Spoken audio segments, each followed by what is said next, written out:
농촌 생활을 꿈꾸시는 분들, 농촌 체류용 쉼터를 찾고 계신 분들, 기존 농막에 뭔가 모를 아쉬움이 있으신 분들, 저희가 왔습니다.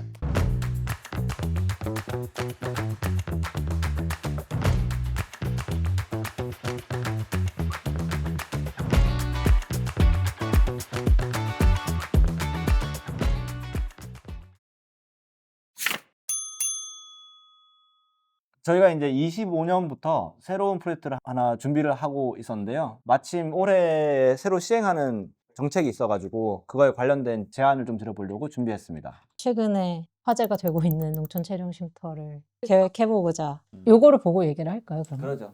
이 모형이 이제 25년부터 시행하는 농촌 체류용 쉼터라고 하는 거에 대한 기본 모형이고, 기준으로 보면은 면적이 한 10평 정도, 그리고 높이는 지면에서 4m까지, 그리고 다락은 최대 높이 1.5m, 1.8m 이내까지 설치 가능하고, 데크는 건물의 가장 긴 변에 1.5m로 곱한 면적까지 허용하고, 농지 면적은 쉼터 데크 부속 주차장, 부속 시설을 합산한 면적의 2배 이상 소유하도록 하는 기준으로 올해부터 시행이 될 건데요. 저희가 그래서 뭔가 제안을 드리는 거죠. 네. 그러니까 저희가 하려는 게 기존에 이제 저런 식으로 바타입으로 된 것들이 되게 이제 전형적으로 많이 볼 수 있는 유형인데, 이제 거기에서 조금 이제 법적 기준들을 좀 새롭게 해석해서 다른 공간을 조금 만들어 보려고 시도를 한 것이고, 그렇게 해서 이제 4가지의 유형으로 저희가 정리를 해서 한번 제안을 해보려고 합니다. 그래서 저희가 가져온 게 이제 S 시리즈 해서 S01부터 04번까지 총 4가지의 유형을 가져왔고요. 치열하게 고민했습니다. 한 3주 동안. 네. 하나씩 이제 차근차근 소개를 드리려고 합니다. 그리고 저희 영상 말미에 재밌는 거 있지 않나요? 네, 영상 말미에 이벤트 영상이 있으니 끝까지 시청해주세요. 꿀 이벤트.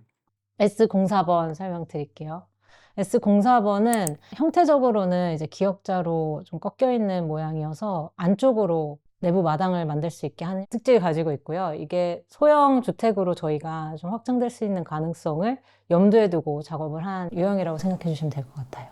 개념적으로 보시면 형태가 꺾이면서 안쪽으로 감싸는 형태의 마당을 만들 수 있는 조건이 되고, 그 안쪽에 꺾인 면에 대해서 1.5m 확장한 면적을 확보를 하면서 이게 안에서 조금 중심적인 성격을 더 분명하게 가져가려고 형태를 조금 조정한 것이고요.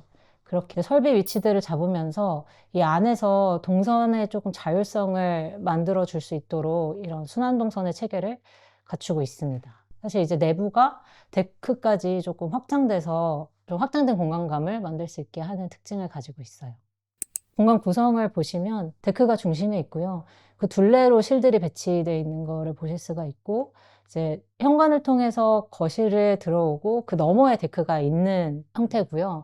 보통 이제 데크를 통해서 거실을 들어오게 되면 이제 여기에서 경계가 생기기 때문에 여기는 실내에 들어왔을 때 이제 외부에 이런 조금 다른 공간이 조금 더 확장돼서 보이는 장점이 있는 안입니다. 평면을 통해서 보시면 이제 현관에서 들어와서 거실 넘어 데크가 있는 모습이고, 현관에서 화장실의 접근성을 조금 좋게 배치를 했어요. 그래서 바닥 재료도 뭐 석재나 타일 같은 습식 관리가 가능한 재료를 연결해서 계획을 했고요. 머드룸처럼도 활용을 할 수 있도록 고려를 한 안이고, 안쪽으로는 침실 공간을 배치했습니다. 그리고 이 공간이 보일러실이거나 뭐 창고나 이런 식으로 다양하게 활용될 수 있는 이 안에서의 여유 공간이라고 생각해 주시면 될 것 같고, 필요에 따라서 이제 침실 공간을 조금 이렇게 키워서 또 활용할 수 있는 공간입니다. 이게 이제 도로에서 봤을 때 모습인데요. 도로에서 안쪽 마당으로의 조금 내밀한 성격을 만들기 위해서 최대한 면을 조금 많이 만들었고요. 아무래도 시각적 간섭 같은 것이 있을 수 있기 때문에 이제 양 코너에서 봤을 때 모습이고요. 안으로 들어오면 이제 거실하고 데크가 연결돼서 보이는 장면이 있고, 오른쪽으로 침실 공간으로 넘어가는 통로가 같이 보이는 모습입니다. 이제 주방 같은 경우도 이제 데크가 이 거실하고 같이 다이닝 공간으로 확장돼서 쓸 거를 염두했기 때문에 여기를 슬라이딩 도어로 계획을 해서 이제 같이 활용해서 쓸 수 있도록 고려를 했습니다. 주방을 정면에서 본 모습이고요. 주방 너머에도 이제 작은 창을 두어서 밖을 조망할 수 있게 고려를 했습니다. 이제 주방에서 본 반대편의 욕실 모습인데 세면대랑 이제 파우더룸을 조금 여유 있게 계획을 했어요. 그래서 너무 막 기능을 한데 몰아서 화장실을 한실로 몰기보다는 이제 이런 거실에서 그래도 연속적으로 쓸 수 있는 공간으로 계획을 한 것이고요. 침실에서 본 모습인데 그 침실은 뭐 잠을 자는 공간이기는 하니까 미닫이문을 통해서 다른 열린 공간들하고 구분은 하게 해두었는데 사실상 이제 뭐 여기를 이불 같은 걸로 만약에 구성을 한다 그러면은 그낮 시간대는 그냥 평상처럼 아이들의 놀이방으로 쓰거나 이런 활용이 가능할 걸로 보이고요. 네, 맞은편에서 본 이렇게 얕은 선반이 있는 침실의 모습이고 이제 이런 뭐 빔 프로젝트를 써서 이 벽면을 활용할 수 있도록 계획을 했습니다. 침실에서 또 바깥 풍경 보는 이런 것들이 전원주택에서 생활하는 거를 그래도 꿈꾸시면서 농촌 체류 쉼터를 고려하시는 분들한테는 이런 게 하나의 조금 기회일 수 있다고 생각을 했거든요. 침실에서 바로 마당으로 나가거나 저런 풍경을 볼 수 있다는 거 이런 식으로 창을 마련을 했습니다. 그래서 외부에서 본 데크의 전체적인 모습들이고요.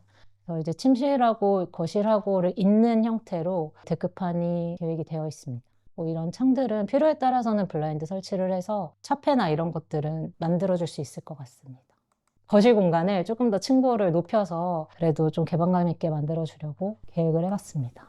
그리고 저희가 아까 처음에 말씀드린 것처럼 이거를 중정형으로 확장될 수 있는 그 안이라고 말씀을 드렸었는데 이제 이 방안이 저희가 초기에 같이 검토했던 안이에요. 크기나 이런 것들이 주택으로 간다면 더 키워질 수는 있겠지만 안쪽에 정말 중정다운 중정을 만들면서 이 데크로 연결되는 동선들을 만드는 그런 외부 공간을 만들 수 있을 것 같습니다.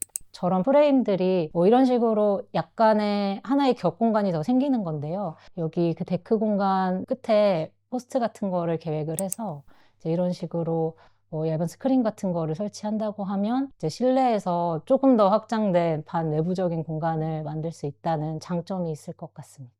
얘가 이제 저희 체류형 쉼터에서 좀 더 면적을 키워서 소형주택으로 계획했을 때 이제 실행 가능한 거잖아요. 아니면 그냥 체류형 쉼터에서 소형주택으로 인허가를 받고 외부 공간을 저렇게 만들어도 되죠.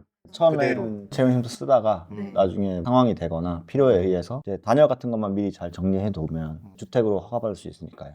그러니까 이번 안에서는 저희가 계속 직사각형의 데크들만 봤었는데 약간 삼각형으로 해가지고 공간을 이어주는 데크가 형성되다 보니까 더 재밌게 구성된 것 같아요. 그리고 정원을 좀 더 니은자 안에서 내밀하게 바라볼 수 있는 것? 그게 뭐 텃밭이 될 수도 있고 내가 키우는 채소들이 될 수도 있는데 보통은 저희가 창을 열면 좀 광활하거나 넓은 정원이랑 바깥 풍경을 같이 보잖아요. 근데 여기서는 좀 나만의 텃밭처럼 더 느껴질 것 같아서 더 재밌을 것 같더라고요. 초반에 수장님 그 말씀해 주셨는데 여기는 이제 주 진입이 약간 북쪽에 있고 네. 거실 거쳐서 그 다음에 데크가 있잖아요. 네, 맞아요. 그래서 보통 우리나라의 전통적인 주거 양식을 보면 보통 남쪽에서 진입을 해서 데크나 마당 통해서 거실로 들어가잖아요. 근데 그렇게 되면은 현관이라고 하는 게 집에 들어올 때만 사용하는 공간인데 집에서 주 방향이 남쪽에 항상 현관이 이제 한 베일을 차지하고 있어가지고 남쪽으로 열리는 창이나 그 폭이 협소해지는 측면이 있거든요. 근데 요렇게 주진입을 북쪽으로 둔다고 하면 이게 조금 어색할 수는 있는데 우리 습관에는. 근데 집에 들어오고 나면은 거기서부터는 이제 남쪽으로 열려있는 데크랑 넓은 창이랑 이런 것들을 다 활용할 수 있는 게 좋은 장점인 것 같고 이런 것들은 개인적으로도 많이 차용해서 쓰실 수 있는 포인트인 것 같아요. 농촌 체류형 쉼터에도 적합한 것 같아요. 사실 농막에서 농촌 체류형 쉼터가 별도로 구분돼서 생긴 이유 중에 하나가 이 농촌 생활을 한번 경험해 보는 거잖아요. 농사를 짓는 게 목적이 아니라 주 목적이. 그런 걸로 보면은 약간 전원주택의 중간 단계 형태로서도 매우 좋은 형태인 것 같아요. 특히 저 마당, 저 마루처럼 쓰는 저 데크 부분이.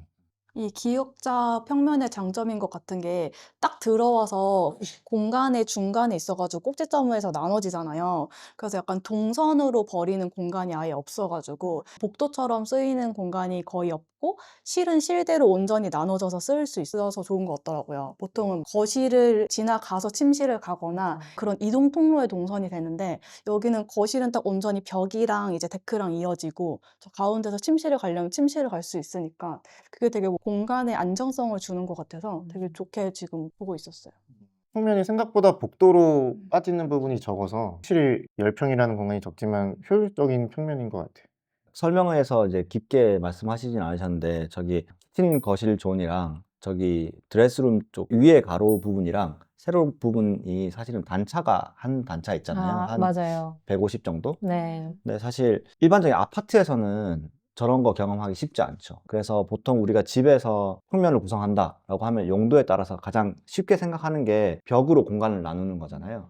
근데 그거는 가장 강하고 견고하고 명확한 방법이긴 한데 유연성이 떨어지는 측면이 있는데 벽뿐만 아니라 열지어 서 있는 기둥도 공간을 조금 구분해 줄 수도 있고 뭐 아파트에서 간혹 하는 거는 이제 천장의 높낮이를 좀 조절하는 게 있고요. 또 바닥의 단 높이를 저렇게 한 단 정도만 나눠서 하는 거는 크게 무리가 되지 않으면서도 기분 좋게 그 영역을 구분해 주는 성격이 좀 있는 것 같아요. 그래서 그런 것들도 참고를 많이 하시면 좋을 것 같고 사실 같은 측면에서 뭐 약하게는 바닥의 재료의 사용을 구분해서 한다든지 저희 설계하는 게 거의 우리가 기대하는 어떤 용도에 맞춰서 구분을 해 가는 건데 그걸 벽으로 할 거냐 천장의 높낮이로 할 거냐 바닥의 높낮이로 할 거냐 재료로 할 거예요. 재료로 할 거냐 뭐 그런 것들인 것 같아요. 근데 여기에서 그게 제일 적극적으로 보여지는 것 같아가지고 그 공간의 천장 높이도 바뀌는 게 맞아요. 그래서 더 공간감이 느껴질 것 같아요. 맞아. 우리는 항상 이제 2200, 300 되는 아파트의 천장 높이밖에 경험을 못 했어가지고 항상 높은 천고에 대한 갈증이 있잖아요. 근데 높은 게 항상 좋은 것도 아니라서 침실이나 조금 스테이블한 공간은 천장이 조금 눌러주면 아늑함이 또 있고 거실이나 주방처럼 활기찬 공간은 좀 높으면은 확장성 같은 것들이 좀 더 좋으니까 그런 것들도 적절하게 하는 게 가장 좋은 방법 아닌가 그게 싶어요. 또 주택의 묘미죠. 맞아요. 그게 이게 우리는 H값은 고정된 상태로 항상 살아오는데 이런 데서 이제 그거의 변화를 느껴볼 수 있으니까. 맞아요. 그래서 작지만 되게 풍부한 느낌이 들 것 같아요. 아, 물론 무릎이 불편하시거나 그런 분들은 단차를 또 없어서도 그렇죠. 가능하시죠. 네. 그거 보면서 가족 단위로 좀 와가지고 어린 아이들도 좀 같이 데크랑 실내 공간에 경계 없이 좀 뛰어놀 수 있을 것 같다라는 생각이 맞아요. 계속 들어요. 그럴 때 보호자가 시야가 항상 터 있다는 거. 네, 맞아요. 교육시설에서 되게 중요한 요소 중에 하나잖아요, 그게. 잠을 자는 저 침실에서도 거실이 계속 보이잖아요. 그게 되게 좋더라고요, 데크랑. 네. 그래서 아이들과 놀기에는 사각지대가 없어서 되게 좋은 체류형 쉼터인 것 같아요. 바깥쪽으로는 다 벽이고. 네. 그리고 또 내밀하니까. 그럼 저희 이제 시리즈가 총 4개 이제 다 네. 소개가 된 것 같고, 네. 그죠? 그렇지만 또 네. 어김없이 또 이벤트가 있잖아요. 네. 네. 이벤트 소개해 주시죠. 소개해 주시죠. 이 유형이 나를 위한 유형이라고 생각하시는 분들은 아래 구글 폼으로 신청해 주세요. 저희가 한 분을 선정해서 무료로 설계를 진행해 드리겠습니다. 많은 신청 부탁드립니다.